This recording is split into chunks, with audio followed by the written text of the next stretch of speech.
How's everybody doing? My name is Tracy Grayson, and I'm the Publicity Director for the BSA. Welcome to our program, Black Education, What's Its Purpose? Tonight, Kwame Ture will be speaking. Unfortunately, Chokwe Lumumba had to cancel. In his place will be Makungu Akinyela. Kwame Ture is formerly known as Stokely Carmichael, and he was the former chair of SNCC and is now the national rep of the All People's Revolutionary Party. Makungu Akinyela is the member and organizer for NAPO here in LA.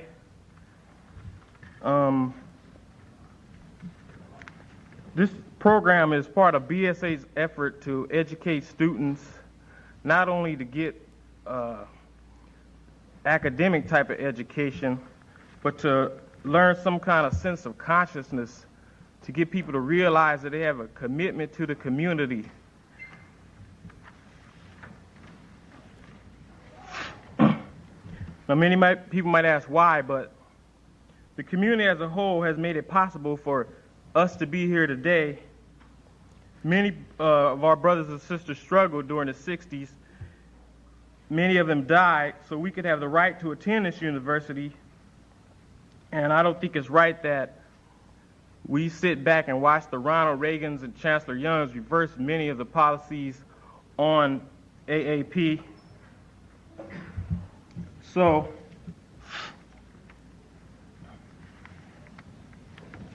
the brothers speaking tonight have been around. They were around in the 60s. They know their past, and hopefully they can tell us something about the future. Following the speakers will be a question and answer period. Could we welcome Kwame Ture?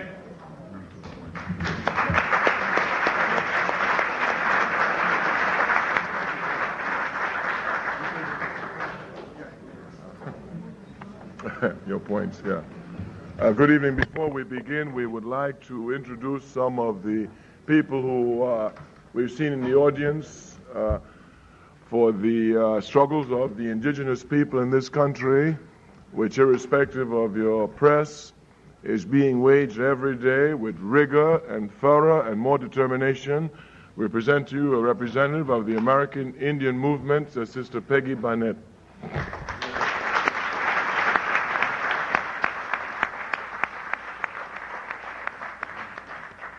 I saw a letter. Yes, there she is. All right. This morning with my brother, I was listening to this record, Roots, and Sister Letta Mbulu came on, so I had to call her. So please tell her to Sister Letta Mbulu.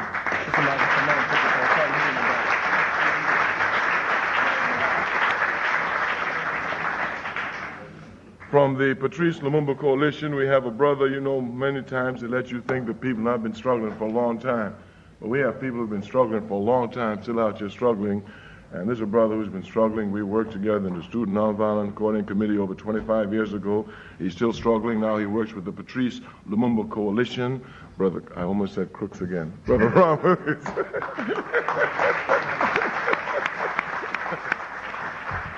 Where's Makonga?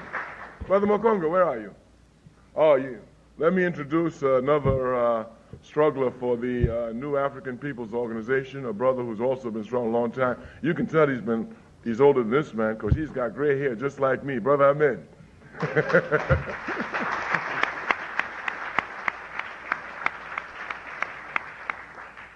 We want to keep our remarks directed towards the topic of education, but as revolutionaries, of course, we want to extend it and make it education for revolutionaries.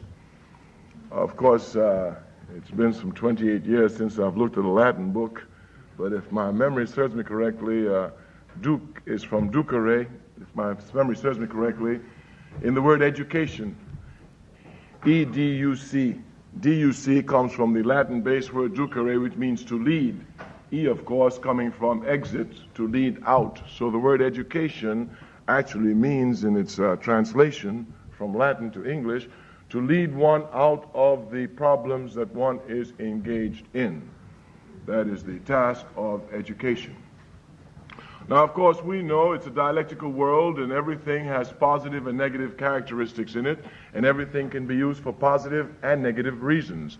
It depends solely upon the human being using it and the purposes for which they use it. Religion gives us an outstanding example. Of course, religion has but one fundamental purpose. Its purpose is to impose moral obligation upon man and woman, but yet some backward forces, such as imperialism, some backward forces, such as Zionism, would use religion to justify their immoral acts. Consequently, here we understand that it can be used for good purposes or for bad purposes. Education then can be used to lead us out of our problems or can be used to keep us in our problems, depending upon the person using it. Of course, no people, no nation, no class has ever asked another class, another people, or another nation to civilize them. No one ever does. It is the oppressing nation that decides that the oppressed nation needs to be civilized. Of course, in the definition here, it is necessary for the oppressor to have the oppressed believe that they are one and the same in interest. As a matter of fact, the job of the master is to have the slave totally identify with the interests of the master, allowing for no contradictions whatsoever. It becomes so bad for some of us Africans that we even try to look like the enemy. I mean, seriously. Yes.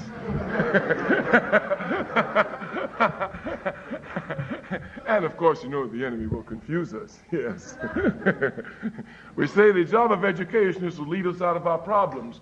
But a capitalist system, one under which we live, one which dominates the world today but is fast finding its doom, a capitalist system will of course use education to keep us in our problems.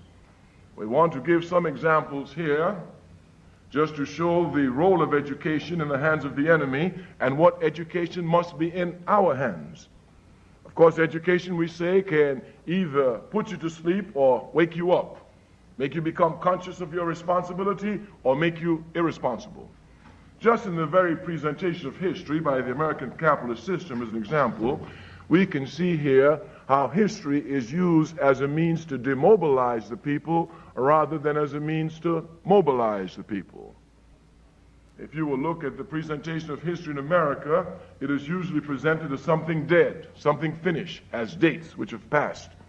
And if you look at how this history process is made, it's usually presented as being made by a great man, someone above us.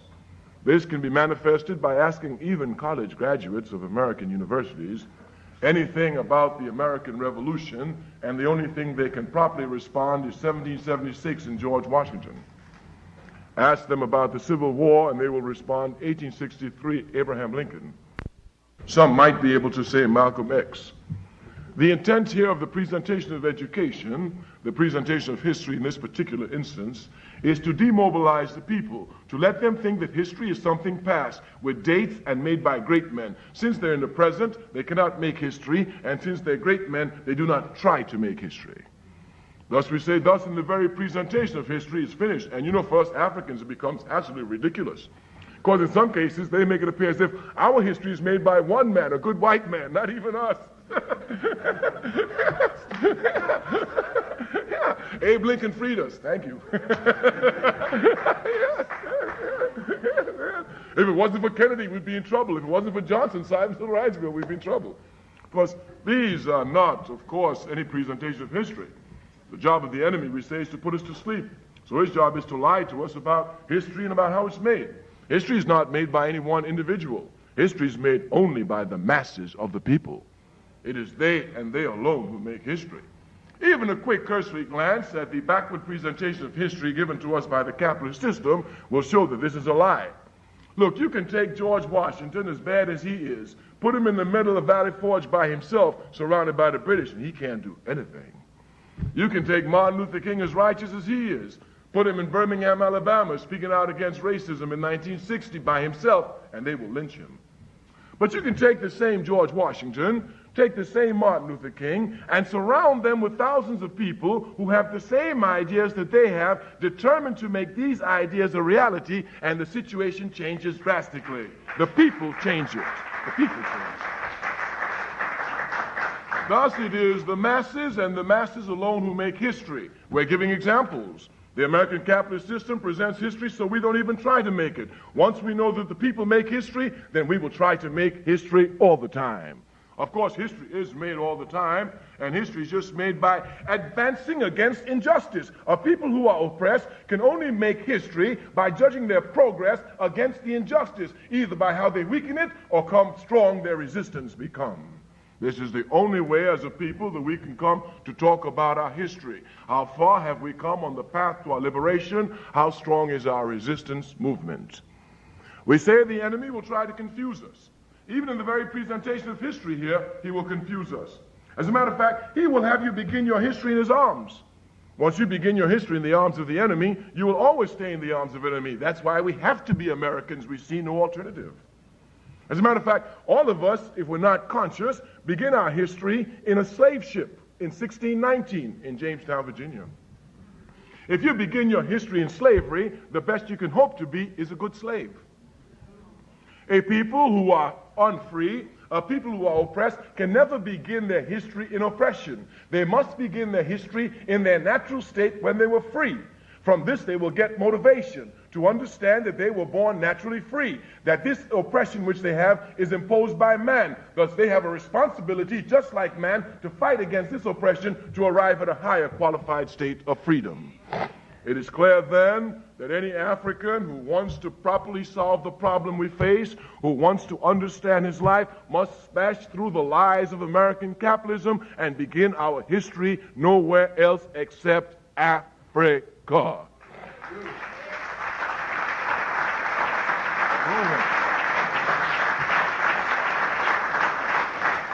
The role then of education becomes crucial.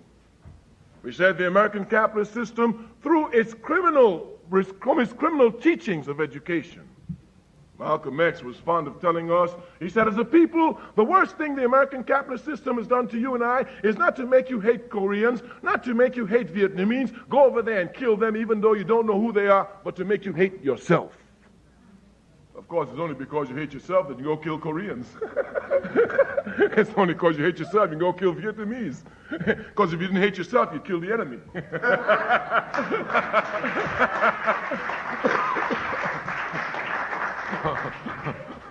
We say the job of the enemy is to totally confuse us. And the American capitalist system has done this carefully. You will look at the contradictions here that are blatant, and you will see the effects that education has had upon these people. We know that all men are created equally. We know this. We do not discuss this. We leave this discussion for empty-headed people. We know all men are created equally. But if you will look at the reaction of equal men before stimuli, they vary. Of course, if we say they're equal, the response should be equal. Look. If you will look at this country, you will know that everybody in this country, except the indigenous people of this land, whom are commonly called the American Indians, everybody else is an alien. Don't get confused. The other night I saw Reagan talking about, we've got to stop these aliens. I laughed. You're the biggest alien in the country.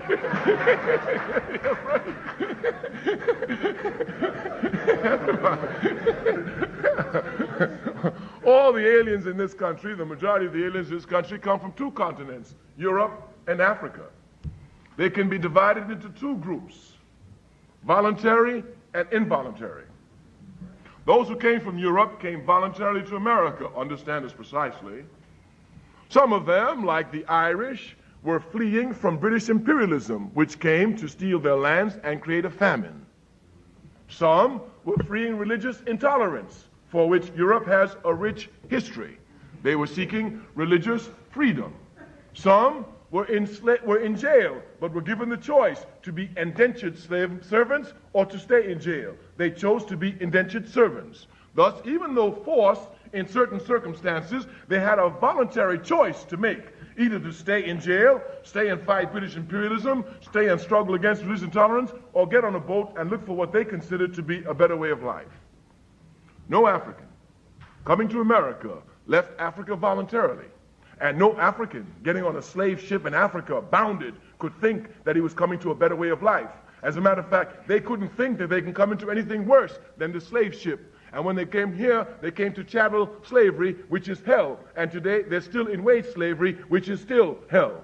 Yet, everywhere you will find, when you look at these two people, that those Europeans who left Europe voluntarily, forgot their country on their own volition, remember their country, think fondly of their country, respect their country, work for their country, and those Africans who were brought here against their will into hell, against the worst life, forget Africa, some are ashamed of Africa, and some come to even hate Africa. It's a result of education.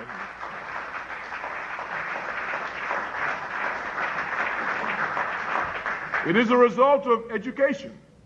And you must understand its criminal effect just by omission. Certainly, if you have a child and you take this child and take the responsibility of educating the child and you tell the child nothing of the history of the child, you do this to the detriment of the child. The Honorable Marcus Garvey was clear. He said, a people without history is like a tree without roots, floating and clinging to anything, even the enemy, and thinking it's home. Everywhere we said it is this criminal elect. We understand the problem. This education system, which they have in America, is not education at all. As a matter, it doesn't seek to make you think. What they do in America is to teach you to respond to stimuli, and in the act of responding, they let you think that you are thinking. Everywhere you see it. Even when they check your intelligence, it's by multiple choice. And they even tell you, D, none of the above, forget about it. Don't need to think.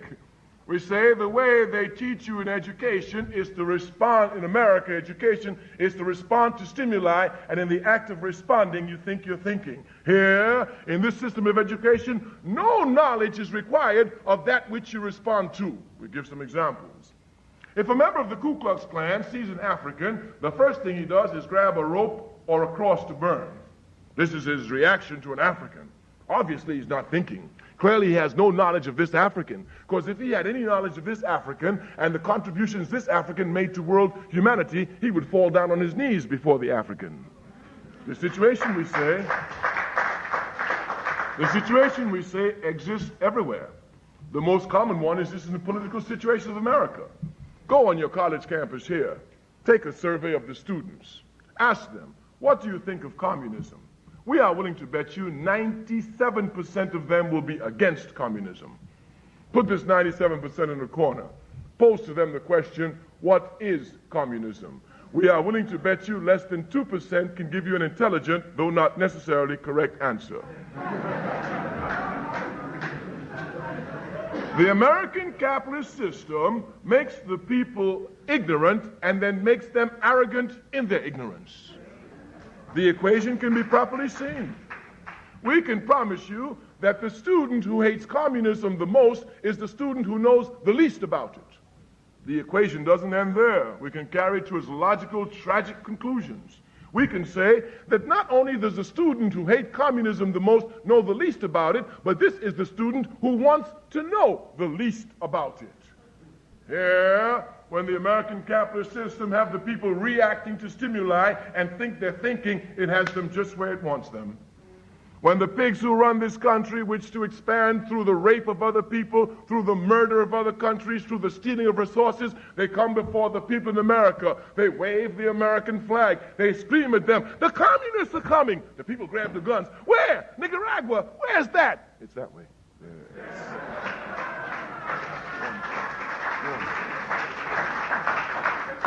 Consequently, when we come to speak of education, we cannot speak about reacting to stimuli and in the act of reacting think we're thinking. As a matter of fact, if one understands properly education, one knows that one cannot think without being involved in activity. But the American capitalist system will so confuse us that we will think what we think is what we think and therefore correct. People raised this stupid question the other day. I saw a man, I said, you're an African. He said, no, I'm not. I said, yes, you are. He said, well, I don't think I'm African, and what I think is important. I don't care what you think. I said, I don't care what you think, you're African. He said, no. He said, what I think is what I think, and I don't think I'm an African, and what I think is true. I tell him, please, think for me that 2 + 2 is 5. Think it. The truth is outside each and every one of us. It is inside none of us. We say you cannot think about something unless you're involved in it. You cannot think about physics unless you know physics, unless you study physics. Of course, you can think about it, yes. You cannot think about basketball unless you play basketball. Of course, by looking at television, seeing all the basketball players make errors, you can criticize all of them, but unless you play basketball, you cannot think about basketball. Unless you work for the people's unity, you cannot think about the people's unity. Unless you work for the people's advancement, you cannot think of the people's advancement. Unless you work for the people's happiness, you cannot think of the people's happiness. So we want, in our first essence, to crush the stupidity of American imperialism's education system, to let you know that you cannot think about something unless you're involved in it. And you cannot think about your people's unity unless you are involved in the struggle to unite your people. That's it.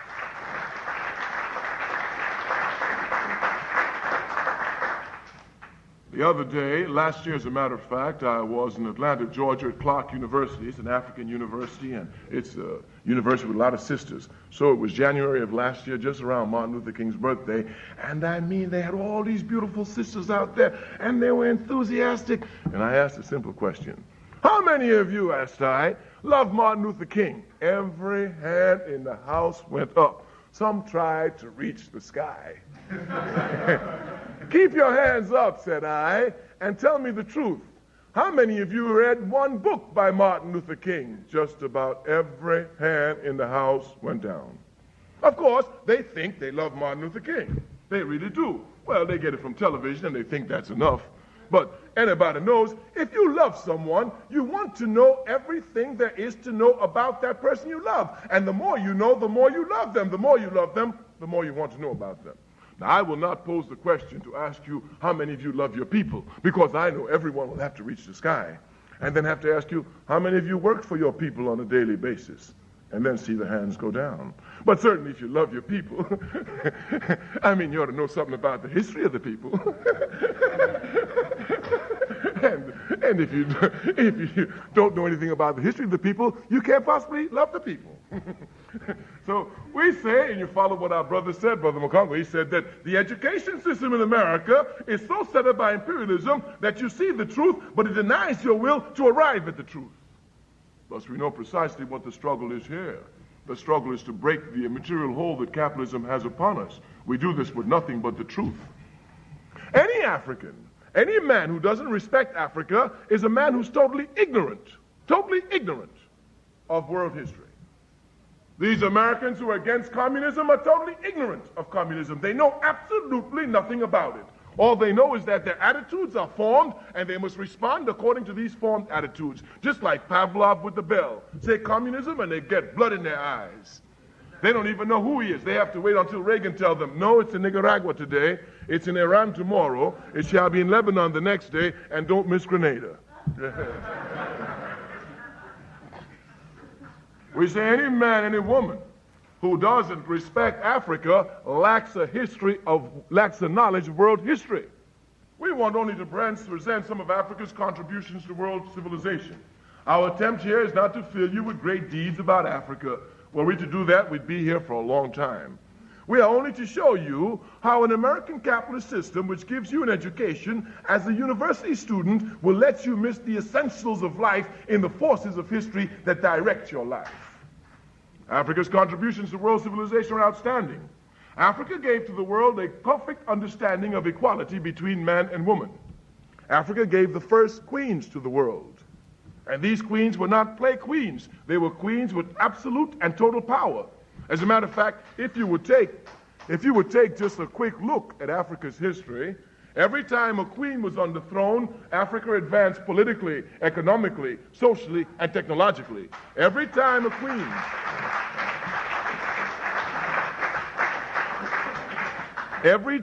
queen was on the throne and the enemy invaded, there was no compromise. Thank you. But if a brother was on the throne,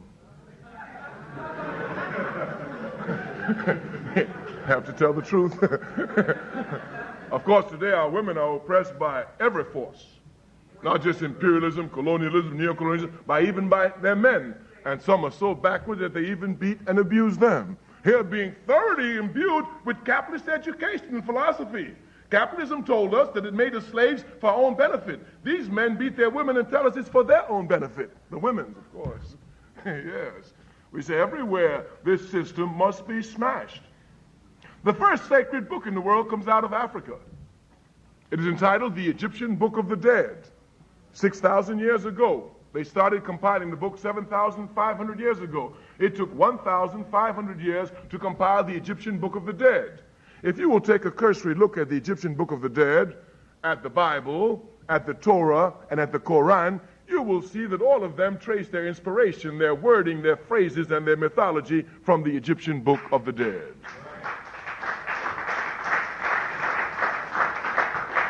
Africa first gave to the world the concept of monotheism, belief in one God. And we want to make it clear here.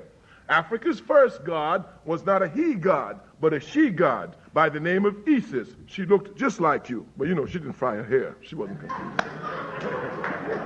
And you know, we told you the enemy will confuse us, try to make us look like the enemy. Yes, they will even confuse you. You know, this is the strongest hair in the world, I promise you. No matter what you put in this hair, it won't kill it. It is the strongest in the world. And you know what the capitalist system will do? It'll tell our sisters they're going to get a perm when they're going to get a temporary, because this is the only thing that's permanent.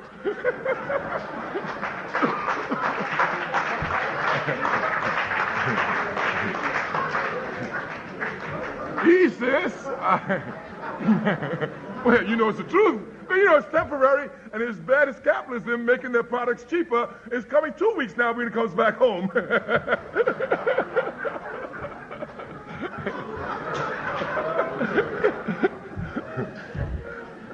We say Africa's contributions to world civilization are outstanding. There is no society which we have found, archaeologists or historians, which does not have religion. All societies have religion. We said in the very beginning that religions have but one fundamental obligation, and that is to impose moral obligation upon man and woman. This is their fundamental purpose. Africa's contributions to world religions are nothing less than overwhelming. The religion of Judaism was given to the world by Africa. Of course, it had to be in Africa that Judaism was born.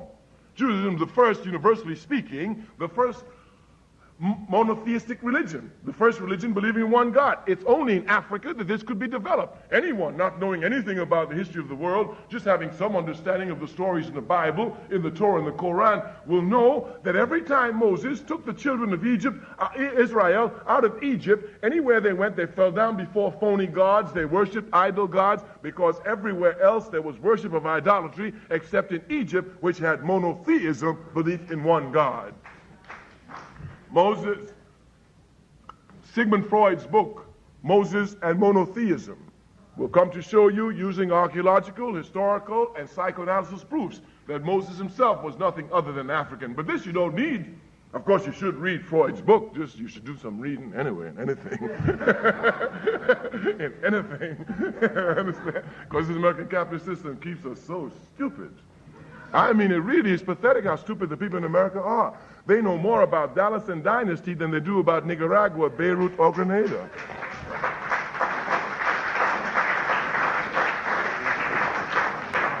And of course, we Africans who are oppressed are even more stupid. We know more about Michael Jackson than we do about Jesse Jackson. We even know the dates when he got operated on. The job of the capitalist system is to drive you towards frivolity and away from the forces that affect your life. Thus, in the very beginning, we have a struggle to struggle against this direction of frivolity towards the forces that affect our lives. Africa, we say, gave Judaism to the world, even without having a reading of Sigmund Freud. Just a cursory or just a general outline of the Torah, the Bible, tells us that Moses was put in a basket and left to float down the stream, and that Moses was found in the stream by the daughter of Pharaoh.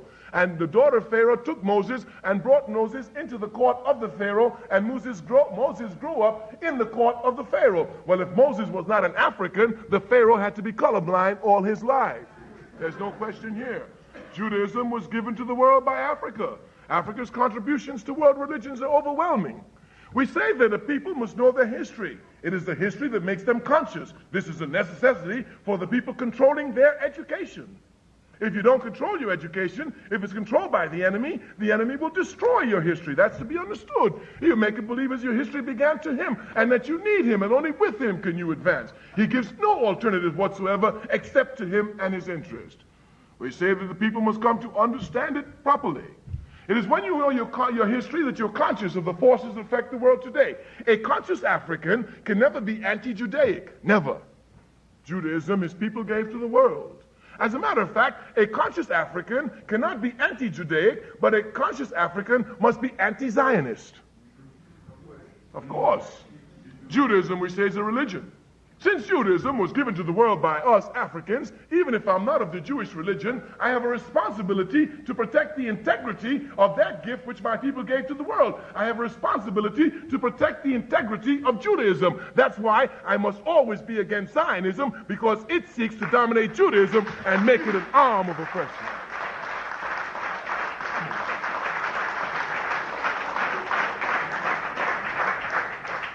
Thus then, we must understand carefully here. Even just understanding history and understanding our history, we will never get confused. Judaism began in Africa, in Egypt, thousands of years ago. Zionism found its political organizations, its political beginnings in Europe in 1897. We're talking about a difference of 2,000 years and a difference of 10,000 miles between Africa and Europe. Not only that, if one would take just a cursory look at the history of Zionism, one would know that this is an unjust, illegal, racist, and immoral system. The man who founded political Zionism is a man by the name of Theodor Herzl, H-E-R-Z-L. You must know him. This man affects you. Because of this man, your tax dollars do not stay here to help the homeless, but goes to Israel to get bombs to bomb Africa.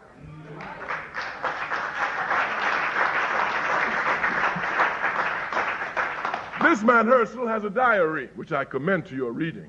I commend anything to your reading because we read so little as a people. This man Herzl has a diary. In the diary, Herzl claims and says he's an atheist. Now you must understand what an atheist means. An atheist is not someone who doesn't believe in God. An atheist is someone who says that God does not exist. You understand it? So Herzl makes the statement that God does not exist. Now hear me well. Look at the contradiction. This man Herzl, who says that God does not exist, is the man who's going to find the land that God promised to his chosen people. You know, if Herzl is not Satan in disguise, the Pope is a socialist.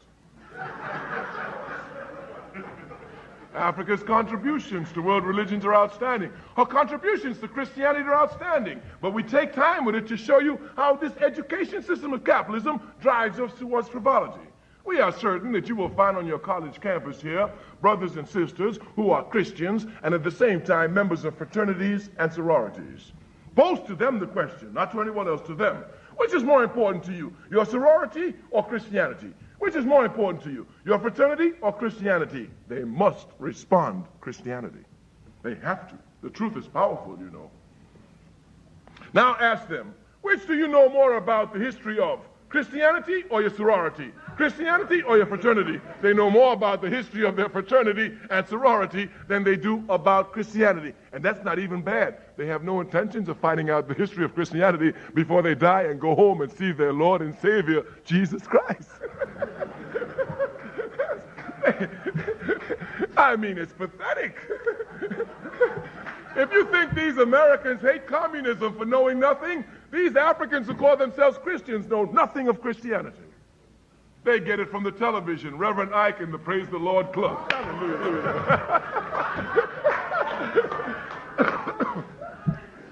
Any African who is a Christian and is not proud to be an African is a Christian who is a stupid Christian and knows nothing of Christianity. Africa's contributions to Christianity are outstanding. When Jesus Christ was in trouble, it was to Africa that he went when everybody was looking to cut off his head. It was in Africa that he stayed. It was Africa that protected him. It was in Africa where he grew physically, spiritually, morally, and intellectually, preparing himself for his work in his later life. The first church in the world comes out of Africa. The first monastery in the world comes out of Africa. The very intellectual development of the church comes out of a place called Alexandria, which is in Egypt, which still is in Africa. The very first country mentioned in the Bible, Genesis 2, verse 13, is Ethiopia. Depending upon your version of the Bible, this Ethiopia might be spelled Cush, C-U-S-H, or Cush, K-U-S-H. An authoritative source will show you that Cush, with no matter how you spell it, is the ancient name for Ethiopia. Genesis 2, verse 13. If one would look at the story and history of Jesus Christ, one will see that Jesus Christ never saw Europe, never stepped his foot in it. Christianity came to be consolidated in Europe 400 years after the death of Jesus Christ. And if you will just look at the history of Christianity generally, you will know Jesus Christ did not spread the religion to Europe. The disciples did not spread it. It were the apostles who came after Jesus and the disciples that spread the religion to Europe. Yet everywhere you go, education, education. Everywhere you go, in an African church in Africa, in the Caribbean, in South America, in Central America, in North America, in Canada, you will find a white Jesus replete with blonde hair and blue eyes. We're not here to quibble the color of Jesus Christ. That's not our task. But the statement we make is a correct statement. Jesus Christ could be just about any color, but the one color he definitely could not be is the color imperialism always paints him, white, clearly. As a matter of fact, if you will do some research, you will find out that this white Jesus Christ is nothing other than the uncle of the artist who painted the picture.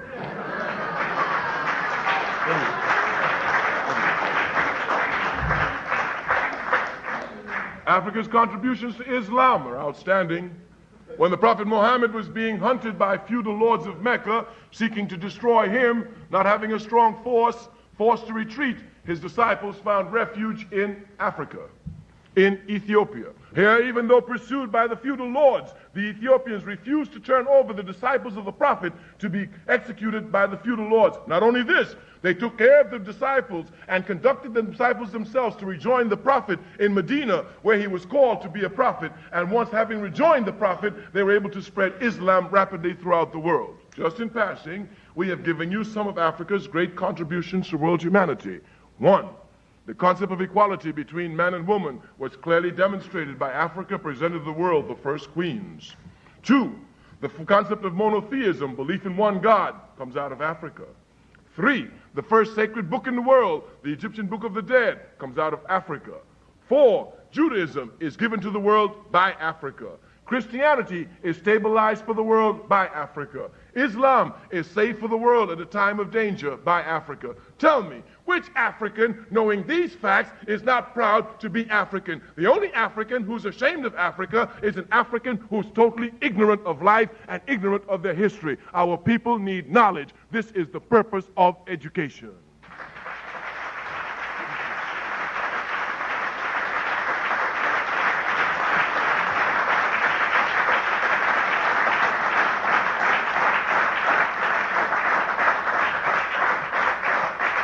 The task of education, we say, is to lead the people out of their problems. If we would look around the world, we will see wherever Africans are found, they are oppressed. Wherever they are found, they are brutalized.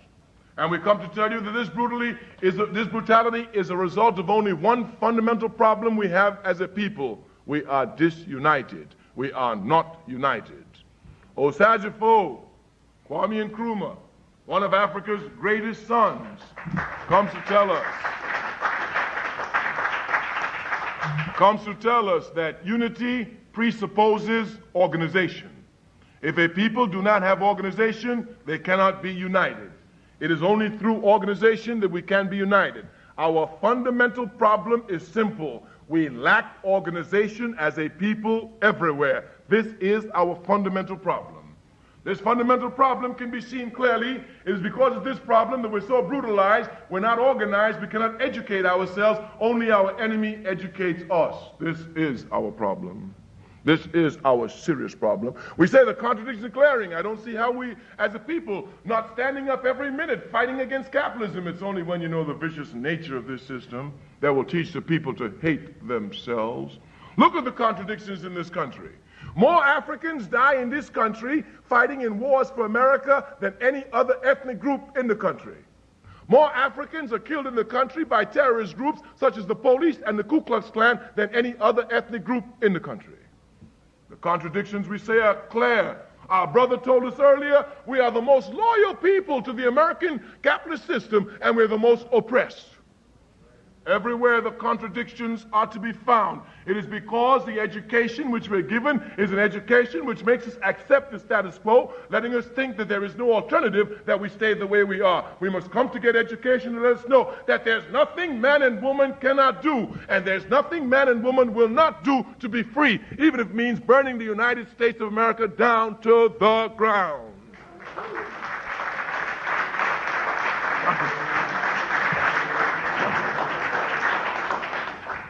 The All-African People's Revolutionary Party comes to attack the problem that we face as a people, disorganization.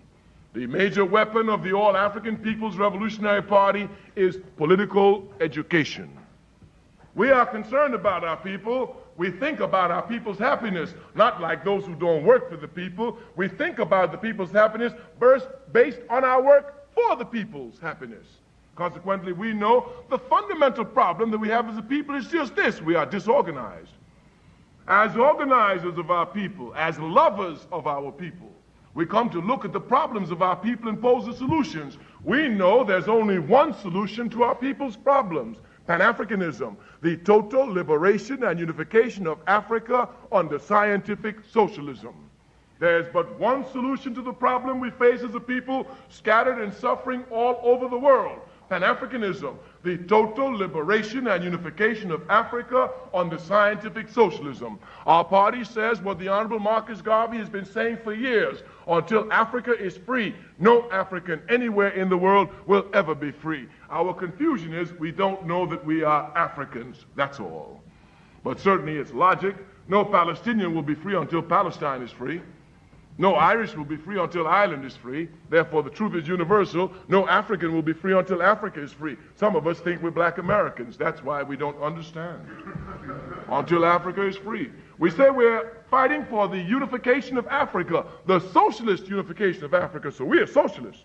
But we tell you, we come anywhere in America as socialists, and we're not afraid of the American people who are against socialism, because they don't know nothing about socialism. The American capitalist system is a system of lies. It lies all the time. Some get confused. They think it lies some of the time. But it lies all the time. Even when it's telling the truth, it's a result of its lies. Yes, it happens.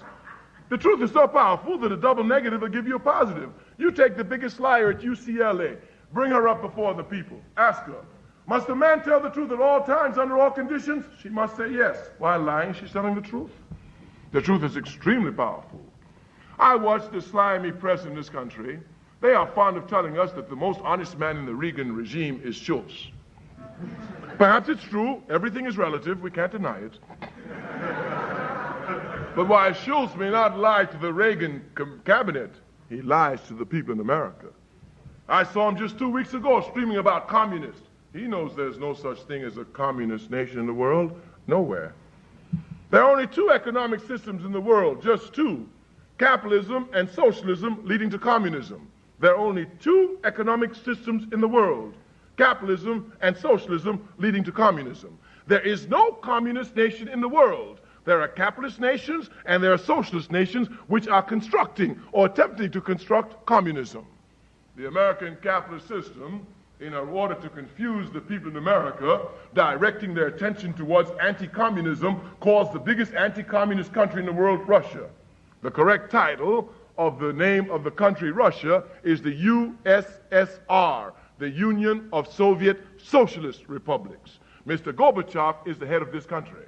At the same time, Mr. Gorbachev is head of the Communist Party of the USSR. There's no contradiction. Reagan is head of America. At the same time, he's head of the Republican Party. Gorbachev is head of the Union of Soviet Socialist Republics. At the same time, he's head of the Communist Party of the Union of the Soviet Socialist Republics. Mr. Gorbachev and the people of the Soviet Union tell us that they want to build communism, and that's why they have created a Communist Party. The Communist Party is the instrument that's going to build communism. We certainly can be assured that since they want to build communism, have created a Communist Party as the instrument to build communism, as soon as they arrive at communism, they will be first to change their name from the USSR to the USCR, the Union of Soviet Communist Republics. Until this is done, there is no communist country in the world. There are capitalist countries and socialist countries building communism. Don't let these pigs miseducate you. There are only two economic systems in the world: capitalism and socialism leading to communism, and there can only be two, simply because every economic system must answer one fundamental question: who will own and control the wealth of the country? Who will own and control the means of production? The question can only be answered two ways: either a few will own or all will own. It's as simple as that. There is no problem here. A capitalist system, by its very material makeup, is a backward system, because under this system, a few people have the right to own everything. I wonder, how is it possible for Rockefeller to own all the oil in the world? I remember as an elementary student in this country, I posed the question to my professor. She, coming from a middle-class background, lily white, informed me that the reason why Rockefeller has all this money is because he worked hard. Me, coming from an African neighbor, told her that's not true, because if hard work made you rich, my people would be the richest people in America.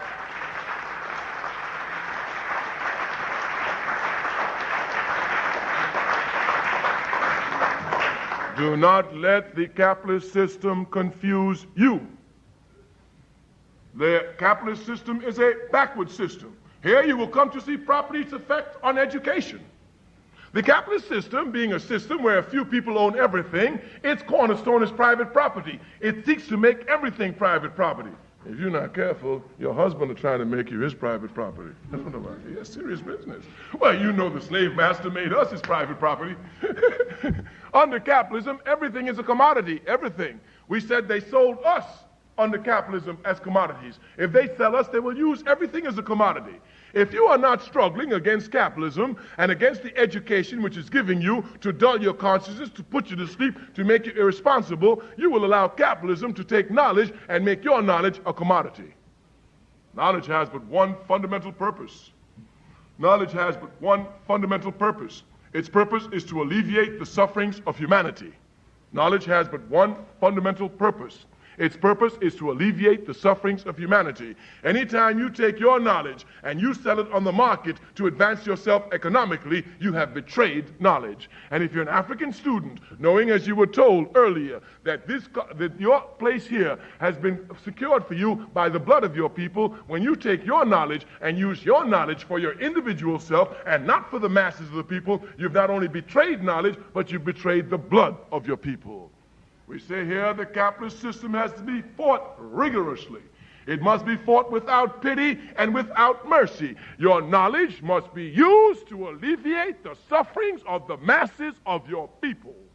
Unless you are doing this, you have no understanding of what education is. The capitalist system, we say, which gives us miseducation, must be destroyed. It's the only way that people will truly be educated and make a proper contribution to life. Our people must be organized. We want to spend just the last few minutes before we take questions on this point.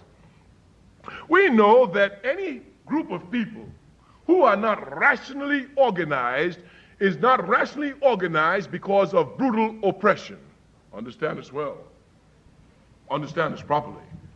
The Africans all over the world are not rationally organized. And we say the only reason why we're not rationally organized is because of brutal oppression. It is instinctive for human beings, it is instinctive for human beings to be organized. Instinctive, even on the instinctive level. This is not rhetoric, this is biological fact. Anytime you isolate a human species, an individual human being from the human species, this individual human being isolated from the human species is more stupid than an animal isolated from every other species. No way can individuals by themselves grow, only in the company of others.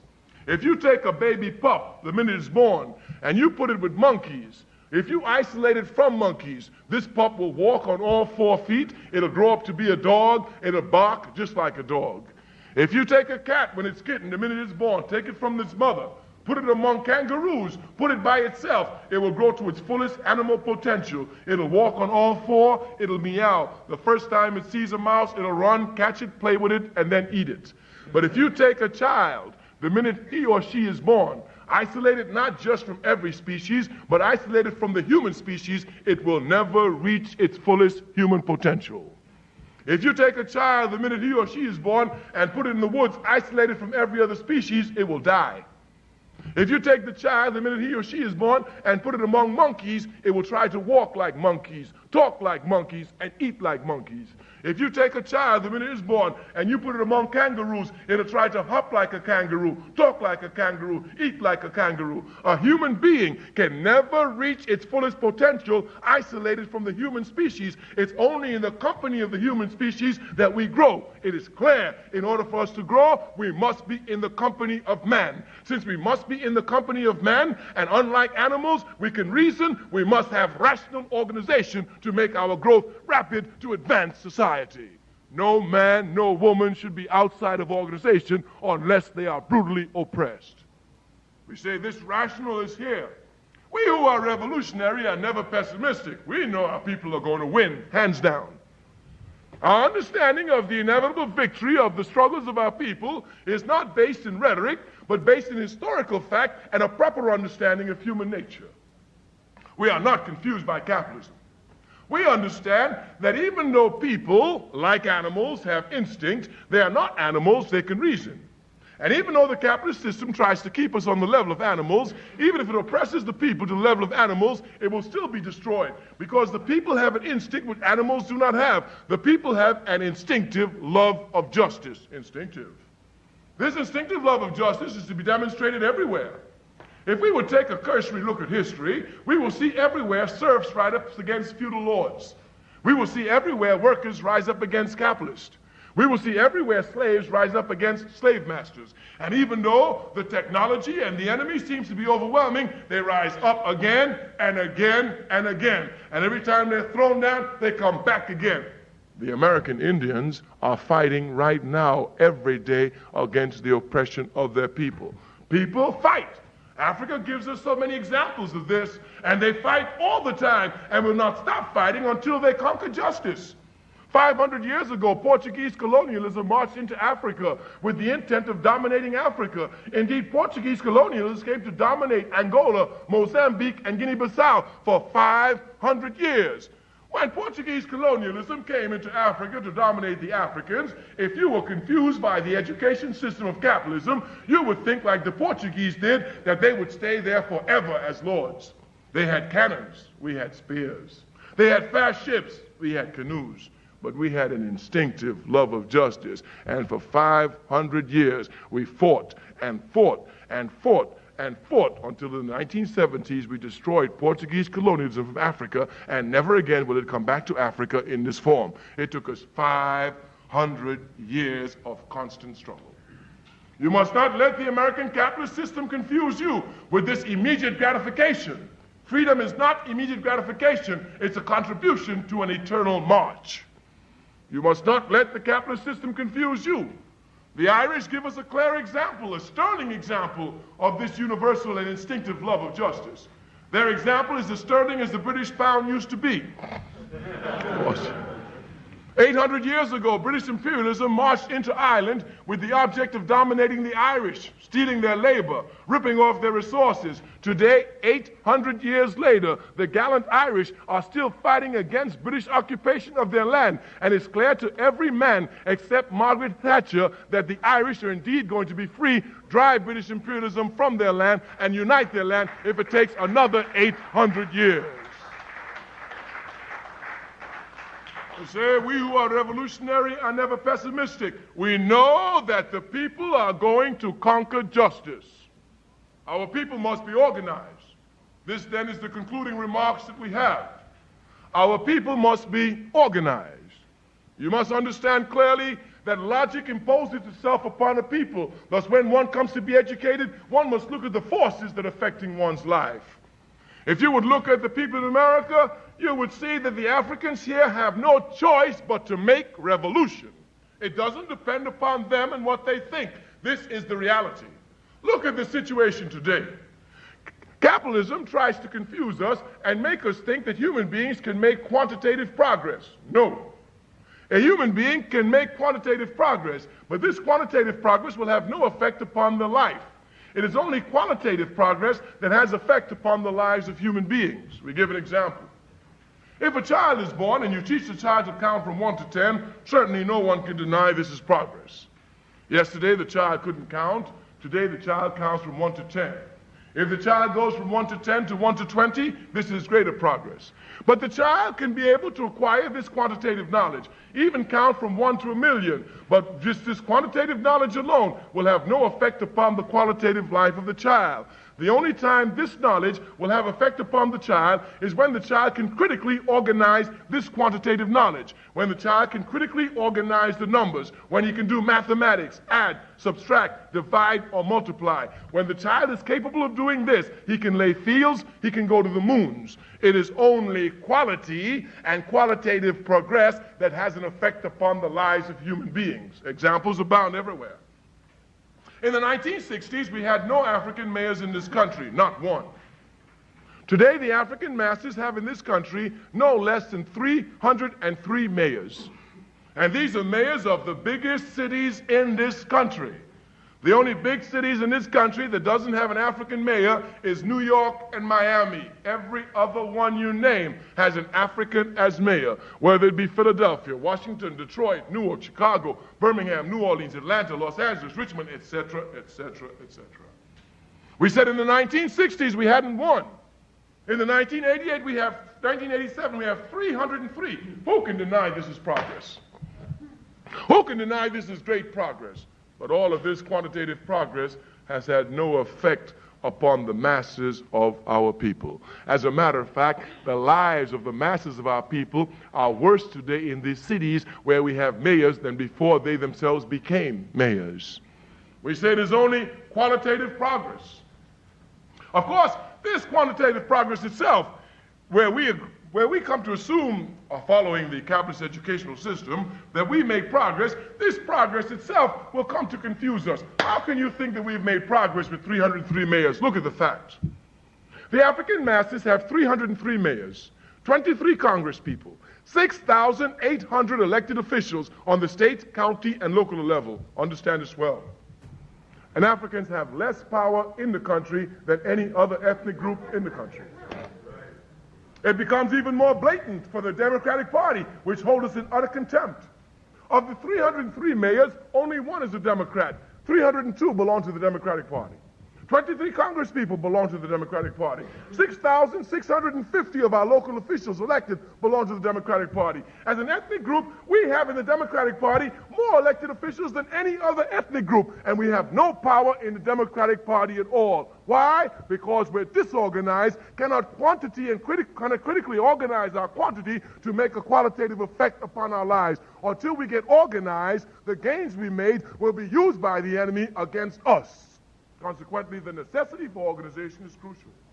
The African masses are going to organize. They're going to be free. I'm not worried about anything. All you have to ask yourself is, what contribution are you making to your people's noble struggle?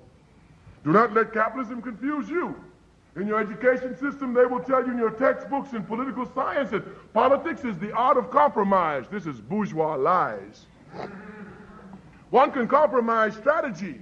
One can compromise tactics, but one can never compromise principle.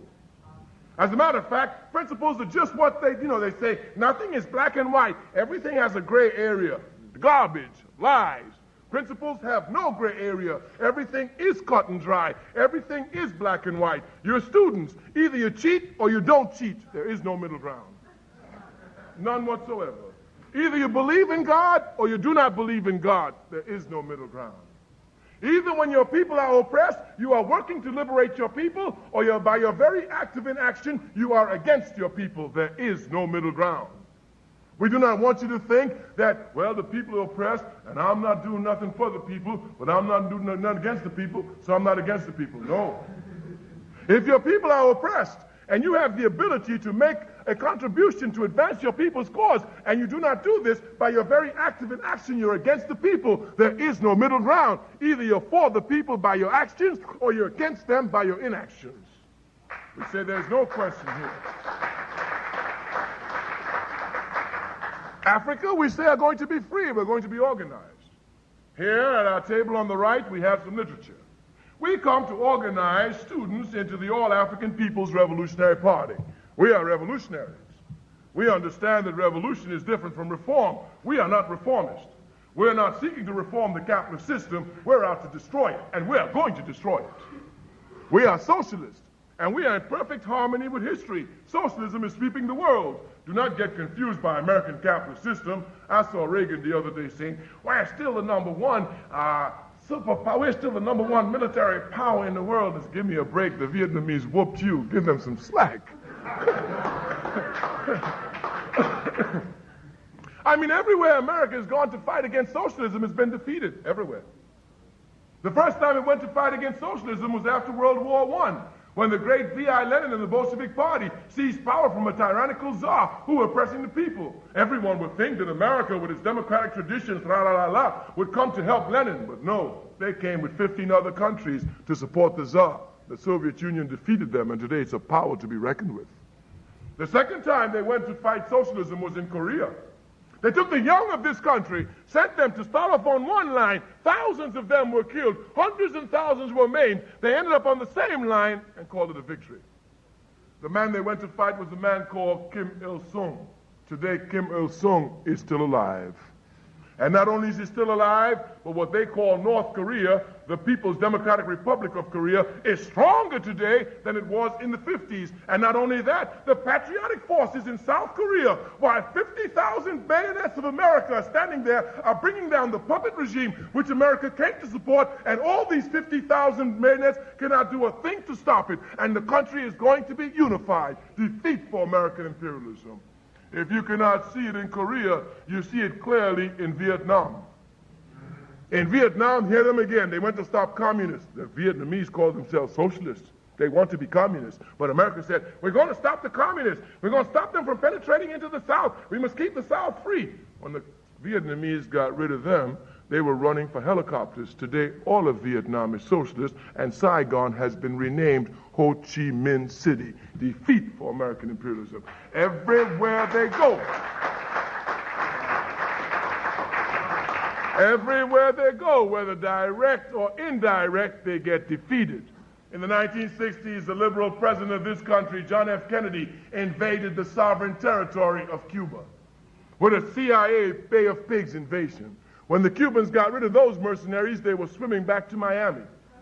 Today, from Kennedy all the way down to Reagan, every political regime that has been in this country said what they're going to do to Castro, how they're going to destabilize Cuba. Indeed, these filthy pigs of the CIA have come to tell us with their kissing cousins, the mafia, what they have not done to try and kill Castro, to try and destabilize Cuba. But today, Fidel Castro is more loved and more respected throughout the world than Reagan and all his movies ever will be. Clearly. We said clearly here that we come to organize our people. The objective of the All-African People's Revolutionary Party is Pan-Africanism, the total liberation and unification of Africa under scientific socialism. Those of you interested, come, join our party, find out about a party. Those of you who do not join our party, we want to speak to you. Your people must be organized. All of the advances and gains we've made now has been based on instinctive, unconscious action. We said in the beginning that if you want to see a people's history, you must measure their advancement against oppression and the strength of their resistance movement growing. If we wanted to give our history in America in one sentence, we could do it. The Africans in America have gone from slave revolts to urban rebellions. This has been their history. In their tactics against the enemy, this is as far as they have gotten. But let it be clear, from slave revolts to urban rebellions, everything was unplanned, unconscious, and spontaneous action.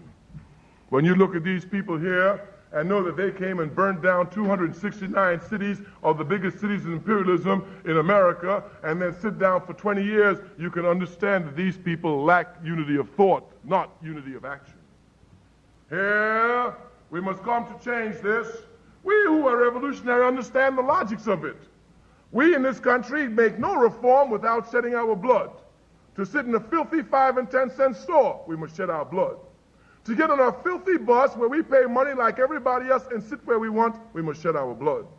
To get our children into universities where we pay taxes like everybody else, we must shed our blood. To get the vote, we must shed our blood. The history is clear. The only way we make reform in this country, in this capitalist system, is through the shedding of our blood. Logics will impose upon the people's struggle that since you shed your blood to make reform, better you shed your blood to destroy the system, create a system where you do not have to shed your blood to make reforms. The logic of itself will impose it. You must come to organize your people. No longer can we go forward on unconscious activity. Only on conscious, organized movement will we make progress. We have gained 303 mayors without organization. We will not be able to get political power in this country unless we are organized. If you do not belong to our organization, the All African People's Revolutionary Party, there is no reason why you should not belong to an organization working for your people, be it the NAACP, be it the Urban League, be it the Black Liberation Army, be it the Patrice Lumumba Coalition, be it the Nation of Islam, be it the Rainbow Coalition, be it the New African People's Organization, be it the Republic of New Africa. There is no reason, if you truly love your people, trying to reach the sky, people, if you really love your people, there's no reason why you are not working for your people on a daily basis. And we must tell you then, before we conclude, that if in fact you're not in an organization working for your people, you are against your people. We want you to come and join our party. Ours is a serious party. When you come to join our party, you come to work for the people on a daily basis. When you come to join our party, we prioritize your life for you based on the necessity that you must give some time to your people's struggle and take time away from frivolity. It is only when we take time away from frivolity and direct our energies towards our people's problems that the solution will be found, that the problems will be solved. Your people are dope addicts. Your people everywhere on welfare. Your people suffer everywhere. They're shot down in the streets in their own homeland in Soweto. The only way this is changed is when you come to make a contribution to help organize your people. Come, organize your people. Thank you. Ready for the revolution.